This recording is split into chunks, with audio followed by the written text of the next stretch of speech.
time for the main event. It's the Shoe Shot. ¿Qué onda, vatos locos? It's your boy Dave from the 408, coming to you all the way from my new home in Sin City, Las Vegas, for another edition of the Shoe Shine on Tuesday night. Guys, I am so sorry, but life happens, right? Normally come to you guys on Monday night, so if you guys are not watching the show live and you catch the replay, make sure you hit that like. Make sure you're subscribed and help Drew and I out. Speaking of Drew Evo, shout out to my boy, my co-host all the way from the city of brotherly love, Philly Irish Drew Evo. Que pasa, homie? Drew's in the house. It's like it's Tuesday night, man. What more can you ask from the brother, man?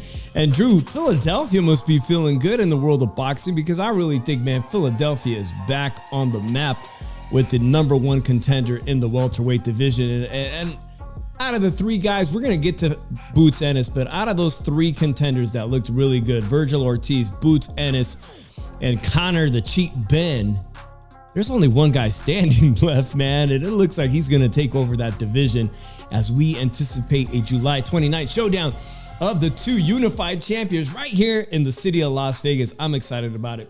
We're going to get to all that and more breaking news with Tyson Fury. I'm sure you're excited about that, Drew. Maybe you're not excited about that. And all the big fights coming this weekend, because your boy is I'm going to bear the heat, Drew. I'm going to go out this weekend. This Thursday, I'm going to go out Friday, I'm going out Saturday, and it's supposed to be 117 degrees. Lord, help me. What up, Drew? Man, maybe I should go out without a t-shirt on down there. Without a t-shirt, Drew, there's been some crazy shit happening in the city of Las Vegas. Just yesterday, you guys probably see on social media, Google it, but there was a guy punches a guy and he jumps on the cards on the table game and he's butt ass naked. Then today you got at Caesars Entertainment, a guy takes his girl hostage, and then like the movie Hangover, he's busting through windows at Caesars. The SWAT team's got to go get him.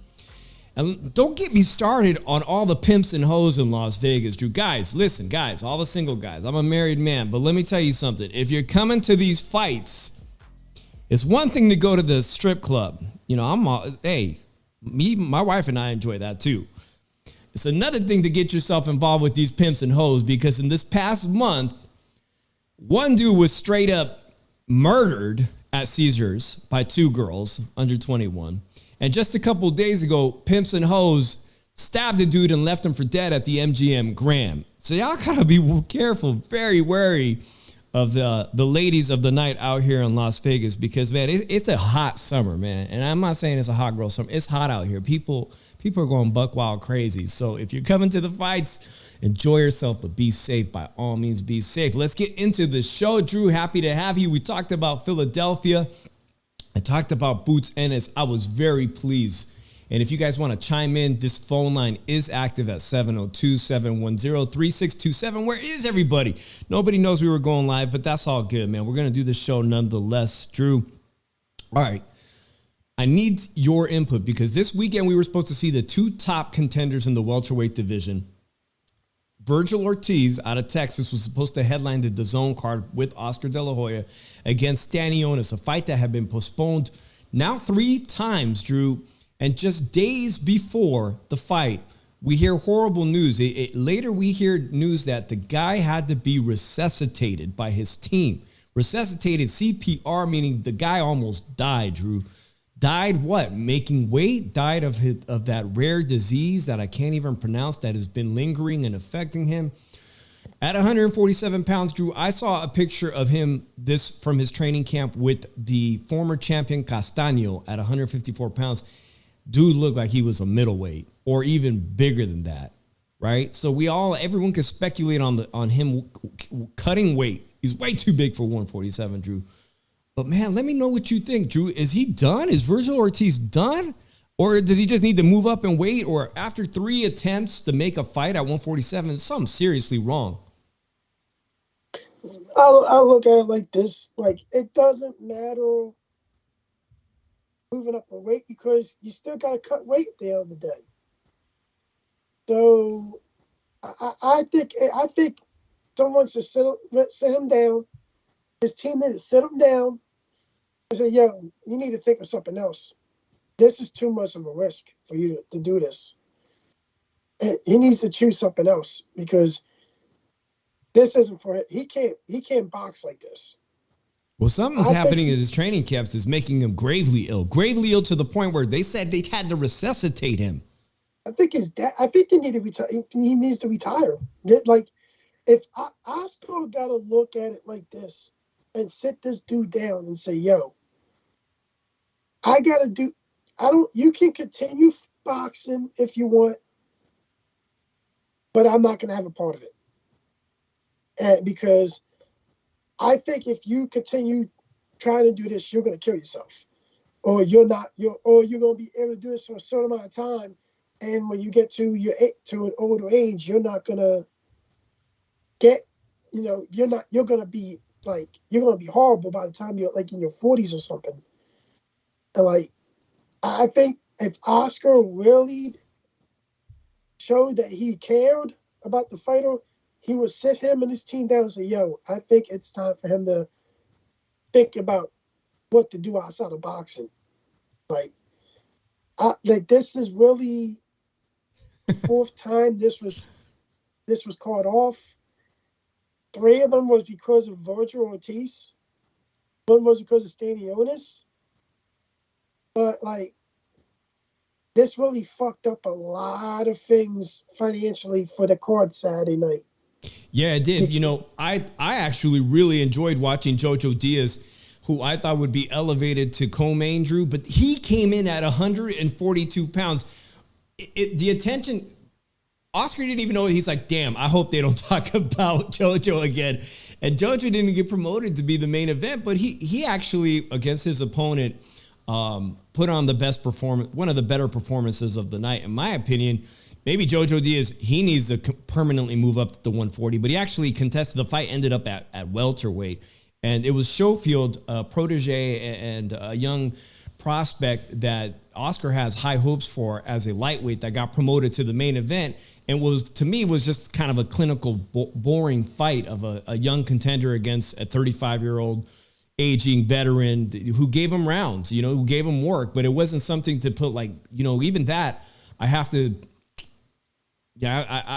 say that was probably the poor choice of the night. The way things played out with Jojo Diaz coming in overweight, but still putting on a decent showing in San Antonio, I think that would have been better, Drew. So going back to Virgil Ortiz, and I know I was listening to our boy Lukey Boxing, shout out to him who writes for NY Fights, and of course you guys can follow him on YouTube, but he probably really needs to take a very lengthy layoff. And when he does come back, there shouldn't be an emphasis on fighting a star or fighting for a world title, but he needs to just get his body acclimated to making a weight class that's safe for him. Whether it's 154, who knows if he can even make that safely. I mean, I don't know. And shout out to my boy Chicano Prophet who says, I've got Ramdo as a top 5 in the welterweight division. Yeah, that Ramdo disease that he has is absolutely affecting his performance as an athlete, Drew. I don't know if I'm going to go as far as to say he needs to hang him up, but he does need to take a lengthy layoff to recover from whatever's going on. Like, it's just like there's not really a big chance that he's going to get past this. So, like, either way, he's got to cut weight to make weight because this dude may walk around 175, 180 pounds. And so you got to look at it like that. Like, this, like, really, Oscar's got to look at it and say, yo, I potentially just lost another star on my stable and everything. I'm like, DAZN's already not going to be happy with me because this has been the 4th time I had to postpone this. I had to go switch fights around and everything. And I did promote this young kid Austin, and he had a good show and everything. But the thing about it is, you promote him to main event. Now they expect him to be more of a main event fight. Right. And that means you're going to have to get this kid some competition now. Yeah, and he's calling for, I think today I saw that he's calling for Keyshawn Davis. Shout out to Keyshawn, who we met actually on Twitch on a show. But he's calling out big names like Keyshawn Davis, the silver medalist. That's a great name, but that's a fight that's unlikely to be made between Oscar and Top Rank. So that's all just hooting and hollering on the internet. Chicano Prophet says, you know what? Either way, the buzz is gone. And I think he's talking about the buzz of Virgil Ortiz versus Stanionis. And I actually think for Stanionis going forward, who we're going to talk about the great showing of Philadelphia's Boots Ennis, I think that is primarily the fight to make. And if not, Stanionis is a guy that Chicano Prophet interviewed extensively and a guy that I'm really fond of inside and outside of the ring. And that's Cody Crawley. Las Vegas is, by the way of Canada, Las Vegas is Cody Crawley. I think this elevates him with Virgil Ortiz out of the picture. Somebody like Cody Crawley, who had a very legitimate win against a top-rated prospect who should definitely be in line number 2. And this entire welterweight division, man, we're going to have a really good understanding of what's going to come down the pipe once we get this fight done, Spence versus Bud Crawford, in just 2-3 weeks. I really think after this weekend, I really think people got to give the dude Boots some due. I think people really got to give him some due and everything. Stop trying to, you didn't fight nobody and crying. He's got a decent resume, and he absolutely did beat someone. I want to get to that, but before we move on to that, he did beat someone. Roymon Villa deserved to be there. He beat Rashidi Ellis, a top-ranked welterweight. He beat him very nicely, and he deserved to be there that night. A guy that dominated Alexis Rocha. Right. Oh, let's not forget about him. Alexis Rocha elevated now. Definitely, in my opinion, he's a WBO mandatory, I believe, for Bud Crawford. This is a guy who deserves now to be really elevated on the rankings of the welterweight division, Drew. So this weekend, Drew, coming up this weekend, we're talking about DAZN and fights being canceled. Well, Mark Castro is one of the best prospect contenders coming out of Fresno, California, a highly touted amateur that I believe it's Eddie Hearn that signed. I think he signed with Eddie Hearn and not Oscar. But I was talking to our boy Boxing Vitals on social media from Fresno, and he got invited to that press media day for Mark Castro. And if you guys don't know who Mark Castro is, let me show you him, because he has an uncanny doppelganger in the richest man in the world, one of the richest men in the world, and that's Elon Musk. And Mark Castro, Drew, it turns out he had to pull out of the fight yesterday. I find out, even though he did this media day, he's got to pull out from an undisclosed injury or illness, right? And all I can say to that is Mark Castro's undefeated. He's got a decent contract with DAZN and Eddie Hearn, I think, Matchroom. And if he ain't feeling right, why take the risk? It is, at this point, I think we're going to see a lot more of this, Drew. And this is a Chicano kid that I'm very much looking forward to his professional growth. But if you ain't feeling it, why take that chance to get a loss or get beat up in the ring, get seriously hurt? And I think the precedent is being set now where fighters used to be like, I have to perform. I ain't 100%. I got a wrist injury. I've got this injury. I got a cold. I've got the flu. I'm coming off COVID. Where they just be like, hey, it's a payday. I'm going to fight. Now I'm starting to see think fighters are going to be like, week of the fight, I can't do it. So I don't know where that's going to leave the sport. It's going to leave the sport in a situation where a lot of main events at the last minute, like what we just saw last weekend, Virgil Ortiz, is, you might pay for a fight and find out that the fight, you're just going to have to watch some whack-ass co-main or fight on the undercard be elevated to the main event. And this is another reason why DAZN's going to lose a lot of subscribers. Because this is happening often now. 2 weeks in a row that a fighter, not necessarily the main event, but a fighter, a very important fighter, has to pull out.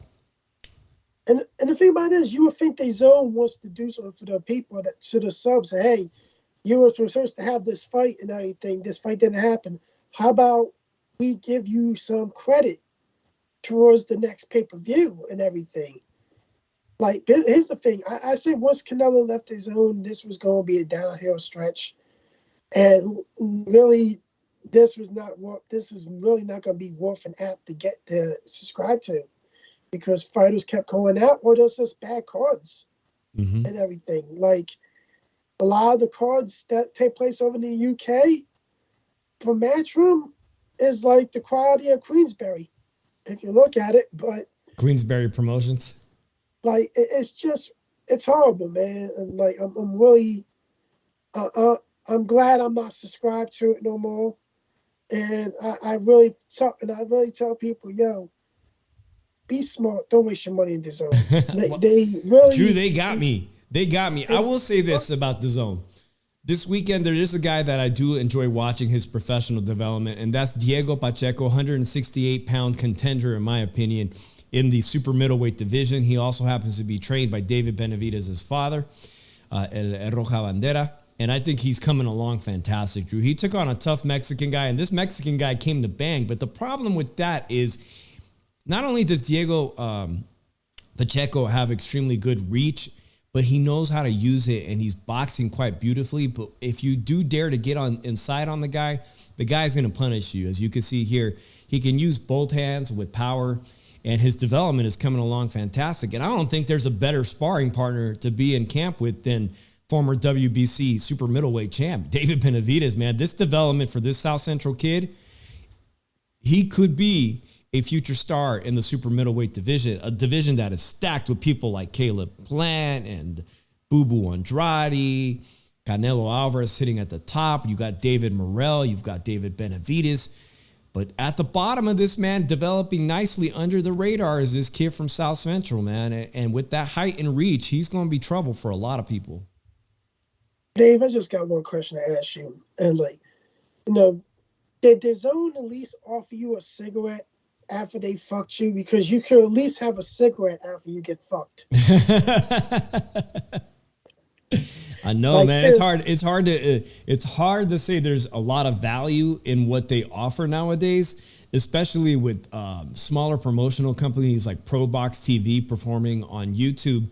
And speaking of smaller promotional companies, Drew, I heard this week I had some really bad news. A show that a promotional company that I often tout is a local California boxing promoter, Thompson Boxing. The owner of Thompson Boxing, he passed away this year, and it looks like his children, or I'm not sure, but they've decided to pull the rug on Thompson Boxing after over 20 years. Drew, this Thompson Boxing has alumni like Timothy Bradley, a Hall of Fame boxers like Timothy Bradley. Josecito Lopez came out of there. Chris Areola, like this Thompson Boxing has had some seriously big stars. Ruben Villa just fought recently on there and then signed a big deal with Top Rank. It's a great place to develop local California fighters, particularly from Southern California. But they've been putting on great fights on YouTube for free. And it turns out that I think this coming up month, it will be the last one ever as this local boxing promoter hangs them up. Drew, if you are out there and you watch the Shoe Shine and you got millions of dollars, and you love the sport of boxing, call them up and see if you can salvage it, man. Maybe you could pick up, Drew, I was talking to my wife. I was like, yeah, if I won the lotto, I would probably buy that business. It's ready to go. It already works. You've got Dougie Fisher. You've got, great commentating team. It's just ready to go. But I understand, man, being a boxing promoter must be incredibly hard when you're putting on small cards to pay the fighters, to pay the staff, Yeah, we'll rename it too. Yep. Okay, Drew, let's get to Philadelphia's shining star, because I already knew out of the three bunch of welterweight contenders, Virgil Ortiz has had these health issues for about over a year now. Then you got Connor Cheating Ben, who was knocking out some big names like Chris Algieri and so on and wanting to fight. He was going to fight, recently somebody 2 weight classes above him, the son of a great former fighter, and Chris Eubanks, and he gets caught on dope. And when I say dope, he gets caught on a banned substance, clomiphene, which is a testosterone boosting agent used in fertility clinics. And his testosterone was a super, human. Look at his physique. Look at his strength. Look at his KO. Dude, the dude was cheating. How long was he cheating before he got caught? Chris Algieri said, shit, I knew there was something wrong with him when I fought him, because it's unnatural and he absolutely was caught unnatural, and all this bullshit that, somebody touched me. I don't know how my sample got tainted. Come on, bro. You got caught red-handed. And the thing about it is, instead of agreeing to take monthly drug tests and everything, you want to pay hundreds of thousands of dollars to just prove your innocence. You stupid motherfucker, you. And I'm just going to say this right now. All this dude ever fought was semi-retired motherfuckers. That's all he called out. And it's a fucking disgrace. I know he's calling out even Pacquiao. A dream fight for him was Pacquiao, Manny Pacquiao. Have this guy as your one of your fighters, and Eddie Hearn to approve of this. So at the same, I don't take Conor Benn seriously. I would never take Conor Benn seriously. It's a fucking shame that his dad is a fucking former 2 division world champion and everything. What the fuck is this dude? This dude embarrassed, just fucked his dad's legacy up. And I don't give a fuck what anybody thinks about it. He's a cheat. Let's get on to the best thing from Philadelphia since Philly cheesesteak, all right? Boots Ennis has proven to me to be a showstopper. He put on a hell of a fight in Atlantic City this weekend, and it's nice to see big fights return to the East Coast in Atlantic City. A bit, it is the East Coast what Las Vegas is to the West Coast, right? And he took on Royman Villa, a guy who deserved to be here from Venezuela. And shout out to my father-in-law, my stepfather, my stepdad. What the hell? How long have I been drinking today? Shout out to my stepdad from Venezuela. Royman Villa is a guy with a really tough story. Like a lot of people from these countries, like Venezuela, has had a lot of heartache, man. I believe his story is heartbreaking too. The guy's been they basically extorting the guy. He deserved to be here, but he was no match for your guy, Boots Ennis, Drew. No match at all, man. The early rounds, I thought, oh man, this guy is going to be in survival mode. But he did fight back honorably. So brave and so heroically, Drew. But honestly, the guy was going to get hurt in there. How'd you feel about that as Drew looks at his phone? How did you feel about that? Did you feel this was a fight where they could have called it off a little bit early? Yeah, they should have called it off in the 7th or 8th round. I didn't have to do running around in this card. I think I did give him round 5. I'll be honest. Round 5 was rather exciting. It was one where he really tried, and I said, okay, I could have given him that. And because of that, Drew, I have to say this about Boots Ennis. He's not Floyd Mayweather. He's a different type of animal. All right, Floyd Mayweather was beautiful. It was like jazz, what he could do, and you just couldn't touch the guy at his peak. You could not hit Floyd Mayweather.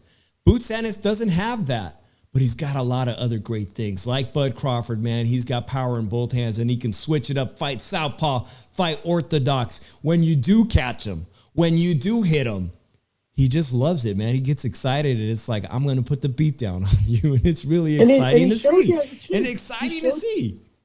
He showed he had a chin this weekend, too. He absolutely did show that he had a chin because Royman Villa has got a lot of pop. This is a guy that hurt Rashidi Ellis.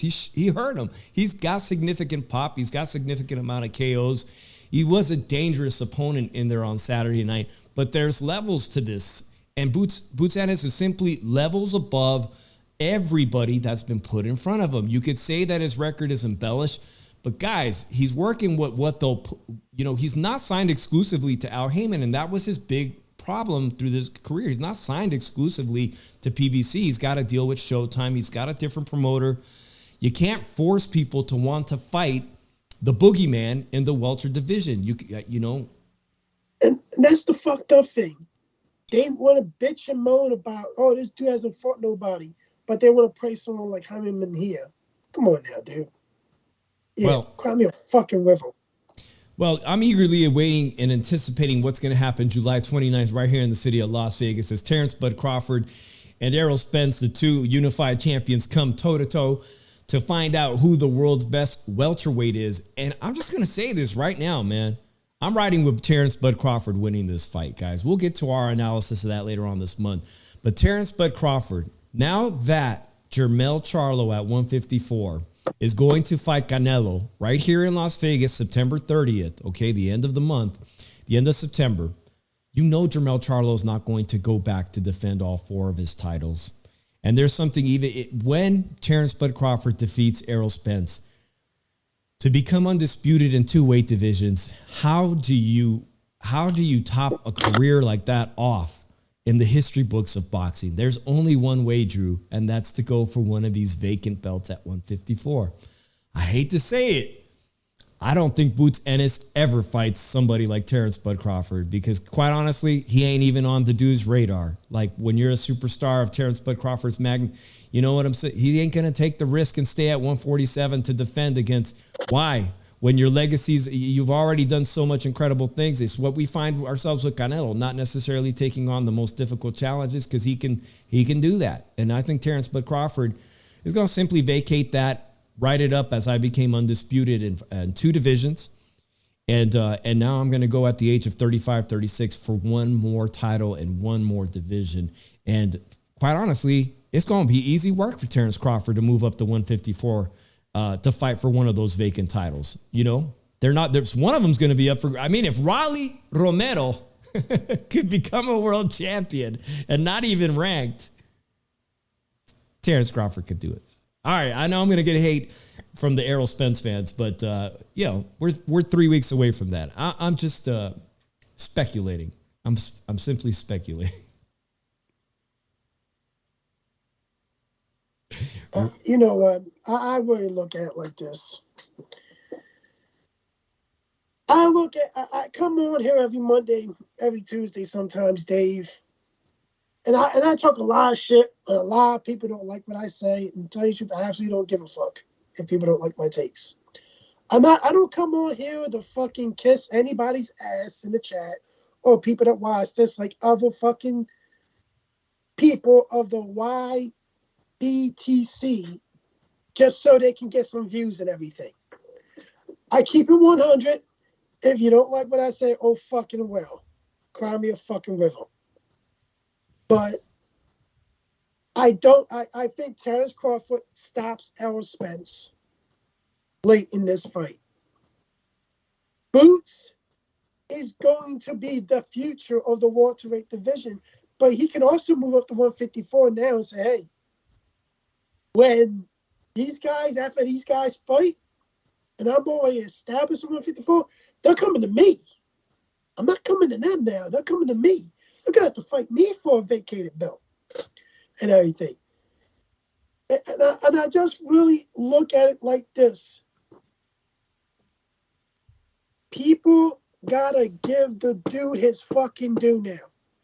Boots fought a guy that people say it was a good fight. He beat a guy that beat Rashidi Ellis, a guy that dominated Alexis Rocha and everything. What the fuck do we got to do? See Boots Ennis destroy Alexis Rocha? I think so. Here's the thing, Drew.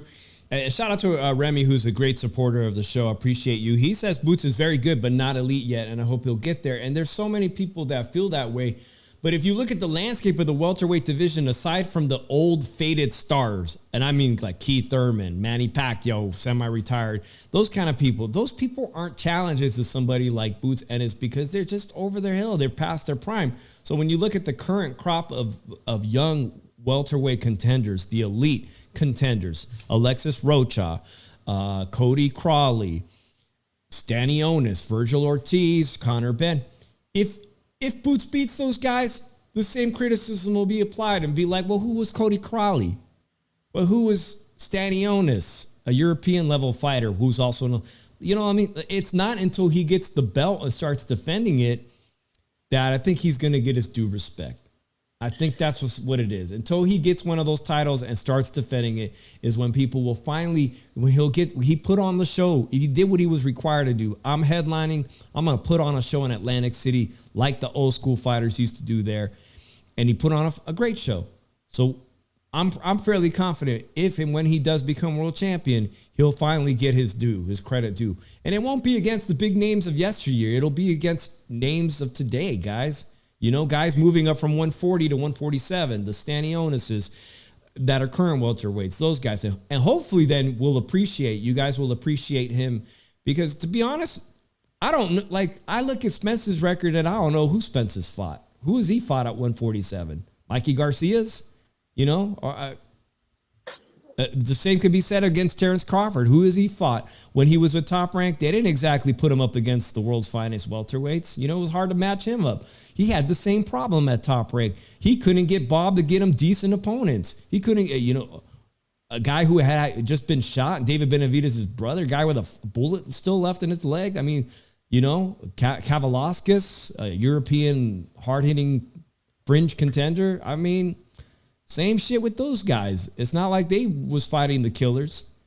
Anyways, let's move on. You ready to move on? Go ahead, Drew. I look at it like this. I think the hate for Boots has got to stop because, like, people are talking about Alexis Rocha and everything. Look at fucking Alexis Rocha's resume. The best guy, like, tell you the truth, the best fucking guy he beat on that fucking resume is fucking Blair Cobbs. Hey, shout out to Tony Boswell joining us. Boxing with Frank Bay. Appreciate you. As I said, Chicano's in here. Ryan Thomas. Appreciate you, homeboy from Vegas. All right, I got to get to this big news because this one is unbelievable, Drew. It's actually going to happen. All right. The best heavyweights in the world, Tyson Fury, Usyk, the two champions that are worth note. Anthony Joshua has looked awful. Deontay Wilder is looking for redemption against possibly, former champ, Mexican-American champ. Tyson Fury made it so incredibly hard to make this Usyk fight that fight fell apart. He did the same thing. He seems to be doing the same thing with everybody else. But why? Why was he making that fight so difficult to be made, Drew? And it's because of this. Because let's be real, man. The Saudi Arabians had something in mind to offer big money for the heavyweight champ of the world, the lineal champ against UFC's heavyweight former champ Ngannou, a crossover fight to appeal to the entire world.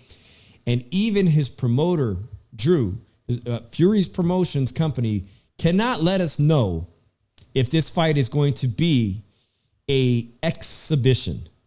Because Ngannou, as wonderful as he's been as a UFC champ and as great of a story, and as much as he's a power-punching beast in the cage, has 0 professional fights.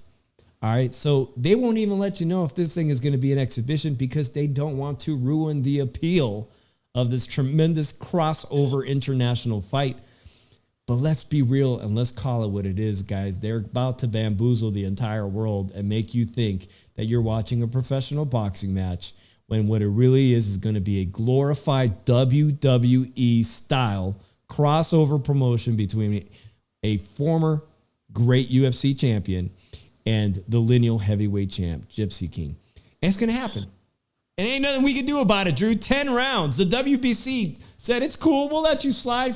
Mauricio Suleiman said, it's cool. A special permission has been given for Tyson Fury to fight Ngannou. Special permission. When have we seen the WBC give special permission to certain fighters? I look at it like this. They even said that the WBC title could be on the line, which is a load of bullshit. How could that belt be on the line where motherfuckers denied David Garcia's challenger for his belts because he was ranked outside the top 15? But you would put this as a WBC title fight to a guy that has no boxing experience, that is not fucking ranked, that hasn't even fought a professional fucking fight. Yes. And this is the bullshit that I'm talking about in boxing. And people say, "Oh, your boy is a bitch, Drew." He's one of the fighters that I like to watch box, but he's not something I will protect because this is a fucking bullshit, ridiculous fight. This is the wrong message to send to the boxing world. This is the wrong message to send to your fans. This is the wrong message, period, because we should be getting undisputed. We should be getting at least Fury versus AJ. Tell you the truth, I'd rather have a Fury versus David Haye coming out of retirement than fucking this shit. Well, actually, I wouldn't mind seeing David Haye fight somebody like Ngannou. But I was gonna say this is fucking ridiculous. It is ridiculous. You're not retired, dude. I can understand if you're fucking retired. Right. You're gonna do an exhibition. This turns out to be an exhibition. with, for instance, the guy. But dude, you're the fucking WBC heavyweight champion. You're the literal heavyweight champion. Your goal should be collecting the other 3 pieces of Undisputed. And your promoter has the right to say, this fight was made because the other 2 didn't want to make fights. No, let's make this correction right now. Joshua didn't want to fight you right now. Usyk went to 30%, and you still trying to make a fucking. I think Chicano's trying to draw you into an argument. He's trying everything. I'm indifferent about the fight, says Chicano. Sounds like the AJ and Usyk didn't want the smoke, so Fury moved on. Well, we can all go back and analyze everything that was said in the media and press and in interviews. I personally think Usyk did want the fight, and because of the negotiations with the purse split, obviously that fell apart. AJ's a star, and AJ just wasn't given enough time. You know that guy's got to go find a new trainer to fight. AJ's got to find a new trainer to fight anybody that's important, right? So we're not going to get those fights. We're getting Usyk versus Dubois, who I think Dubois really... I think Dubois is on the level of Baby Anderson. He was already exposed, got his face busted up. Still a good contender. He's got a good loss on it. So, personally, Baby Anderson deserved a shot at Usyk before Dubois. But it is what it is. Now we're stuck in this kind of limbo land where all these people are having kind of shitty fights. I'm going to look at it like this, Dave. I forget you ever said that. Because Daniel Dubois is a fucking knockout waiting to happen. He should have been knocked out by a cruiserweight. Mark my words, this is a spoiler. It's not a prediction. Alexander Usyk is going to stop Daniel Dubois. Watch it. Okay, well, Rudy... And I'm telling you this right now. Shout out to Rudy Ramundo. He says different. Drew, he says Daniel KO's Usyk. And I'm going to say that might be this a not popular opinion there. That would be a great upset. I'm going to say this, man. I think Fury beats Usyk, but dude, you gotta stop with the fucking bullshit, man. Stop saying you want to fight. They didn't want to fight me, man. He went down to 30% for you, man, and you still did it, and you still made a roadblock, man. Over a rematch clause? Who gives a fuck about a rematch clause, man? You two were likely done after the fight anyway. You two are going to likely retire after the fight. So I look at it like this, and I'm not cutting AJ no fucking slack. AJ's took a tune up for a fucking another tune up in Dillian White. So fuck that motherfucker too. And those fans don't like it. I don't give a fuck. They can go fuck themselves too. It's a lot of F-bombs tonight. Because it's a shame that this dude took a tune-up just to face a washed-up motherfucker next, as for a washed-up motherfucker. Say, we're gonna fight Wilder in December. Okay. We all know you're not confident in beating Deontay Wilder, and I'm telling you this right now. I think Deontay Wilder knocks out AJ. He's the one that takes AJ behind that little barn with his little shotgun, all yellow, and put the motherfucker out of his misery. And that's another F-bomb, and I don't give a flying fuck tonight because, to tell you the truth, there's a lot of bullshit that riles me up and grinds my fucking gears. Shout out to Pete Griffin, by the way. And I'm going to look at it like this. This sport in the last 10 years has turned into a bigger fucking embarrassment than the fucking Vince McMahon's booking in the WWE. And I'm going to look at it like this. I don't give a flying fuck about this fight. I probably would watch it just to see how it turns out. But tell you the truth, is it going to sell? Probably not. They're overpricing this fight, and it's probably not going to sell because, tell you the truth, they've ever seen a guy who fight John Jones. They've ever seen Fury fight Usyk. I don't understand how people can come here and say they are professional boxers. They are champions, and they want to go to an exhibition route instead of trying to win Undisputed. if you can't wait for another boxer / versus MMA fighter, it's coming right around the corner. And Jake Paul and Mr. Diaz, Nate Diaz from Stockton, Drew, that's around the corner. And apparently ticket sales aren't what people thought they would be. Anyways, Drew's all riled up. Shout out to my homegirl, Mom Food Plant and Things from YouTube. Make sure you guys go check her out. Thank you. She says, I'm just in time for Drew's rant. Drew is all fired up. And now it's time to get him even more hot. Mom Food Plant and Things. Because I'm going to switch subjects to talk about what's going on this weekend. And we're going to talk about a rematch that I think is going to be very exciting. And I'm going to be at the fights at the Cosmopolitan. But let's get on to this rematch. And none other than Team Alicia Baumgartner, Drew. That's right. Detroit's undisputed champ. And she's going to be fighting in a rematch against Christina. I don't want to get her name wrong.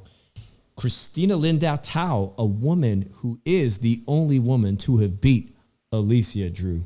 And this is a rematch. Now, on Alicia's terms in the city of Detroit, Drew, she will be taking her. And how does she look, Drew? How does Alicia look? Are you Team Michaela, Team Alicia?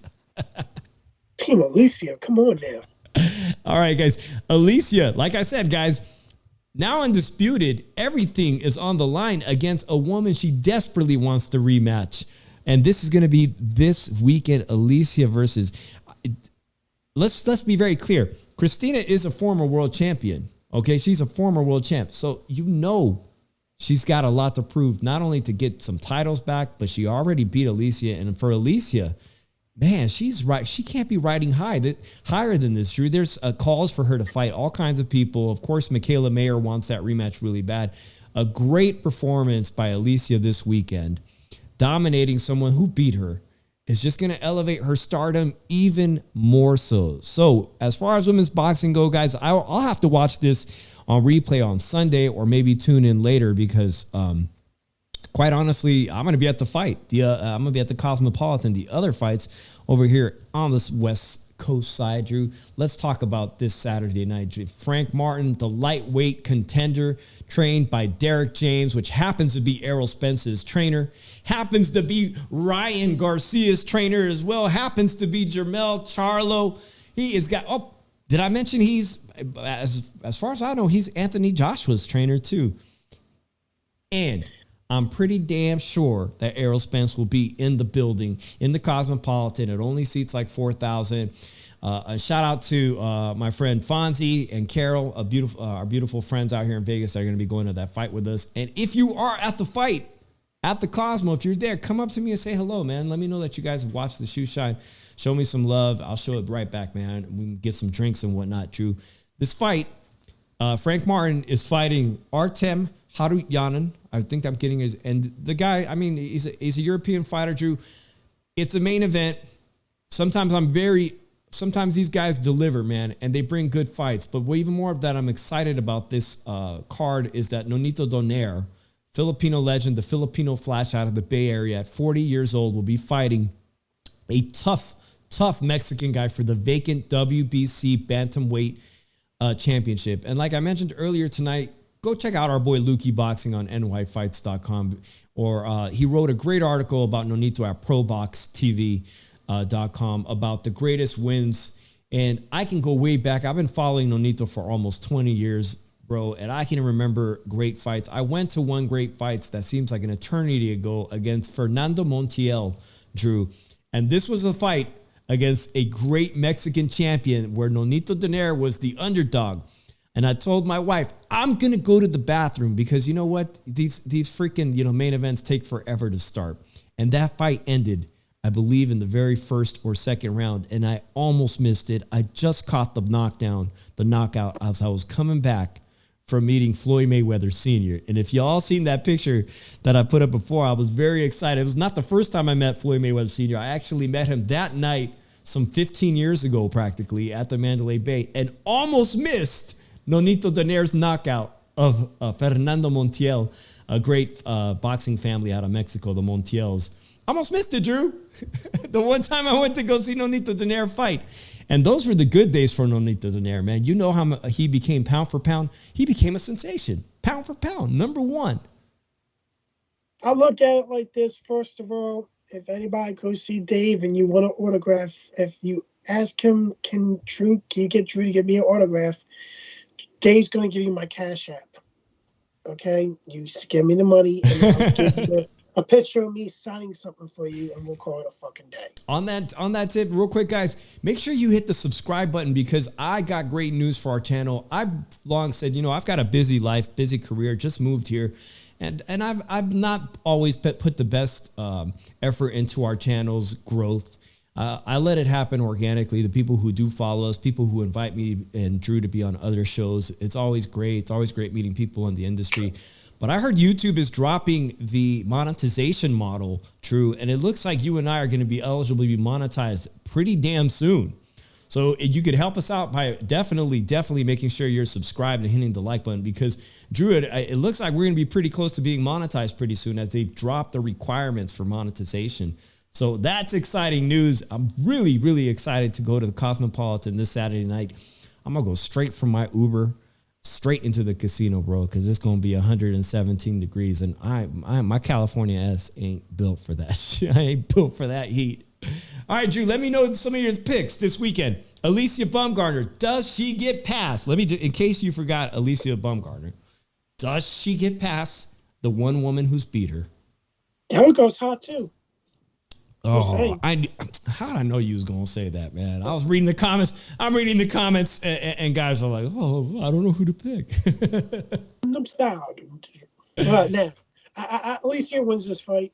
I think that she's a more complete fighter now than she was back then. Frank Benito wins his fight. I think he wins that vacated belt. That's a big deal, Drew. Historically, for a 40-year-old to become the bantamweight champion after just 2 years ago, losing that opportunity against the greatest bantamweight of the time in Inoue, the monster from Japan. I mean, that was a fight of the year contender. That was one of the best performances I've ever seen Nonito Donaire in losing. One of the best, finest performances that represents Nonito Donaire, the heart of a champion, multiple-time champion. This Saturday night, he could hang him up, and I'm going to be excited to be there. The Mexican guy is going to come to fight and put on a show, and Nonito Donaire is going to prevail as a WBC 118-pound bantamweight champion once more. And there is no shame in hanging him up immediately. An illustrious career. Now, that leaves Frank Martin, Drew. 135-pound division. Shakur Stevenson is making a political case online, social media. Give me the damn fight, Haney. Las Vegas is Haney. Shakur Stevenson wants that. Those are arguably the best lightweights. What makes Frank Martin thinks he's amongst them when he can't fight them? He can't fight those guys, that cream of the crop at Top Rank. Because let's not bullshit it. Top Rank has all the cream of the crop at lightweights. And they have for a very long time. But Frank Martin's trying to make a case. He's trying to make a case. The only one he can fight is Tank Davis. The only one he can fight. Like, I'll be honest, he's going to steamroll past this guy. It's a showcase fight to me. But as the last one was too. I mean, the last fight to me was kind of a showcase. Mikael Rivera, they thought he looked good. He looked like Muhammad Ali's grandkid, but honestly, technically, he wasn't anything truly. He's not one of the cream of the crop of the Dominican fighters that are emerging in the sport of boxing. So I need to see him against somebody credible. If he stuck around, he probably would have fought Rolly Romero at 135 pounds. I need to see you guys put Frank Martin and test him against somehow do some cross-promotional fighting. Get him in against somebody from DAZN, like El Camarón, Oscar's 135-pound fighter, or somebody. Do some cross-promotion to get him some real challenges at 135. Don't bring the guys up from 130 to get their ass beat, and whatnot. Just get the guy tested. So when he does get an opportunity, if he does get an opportunity to fight the Devin Haney's, the Shakur Stevensons, the Lomachenko, he'll be plenty seasoned. So I'm going to be there on Saturday night enjoying the fights. I look forward to meeting anybody who's down there. It's been a great Tuesday night show, Drew, man. I appreciate it. What's your final thoughts, homie? Oh, man. I'm getting tired of hearing the bullshit. The bullshit? You tired of the bullshit? Yeah, I'm tired of hearing this. Tired of hearing the fucking bullshit news every fucking week that makes this sport more hateable than ever. It's a sport we love to hate. Can't get away from the sport. And the fucking people, the fucking fans don't help it one bit. A lot of low IQ motherfuckers. Yeah, I hear you, man. There's a lot of low IQ motherfuckers. If we can do what our service here on the internet, on social media, on YouTube, is to convince one person to just become a fan of the sport of boxing, we're doing the best job we can, Drew. Like my boy Fonzie, who I'm going to see next Saturday, said right here last week in the comment section, I had to drop that in a show. I was on the panel, on the round table. Shout out to everybody. With Roberto Diaz, formerly of Golden Boy, was on there.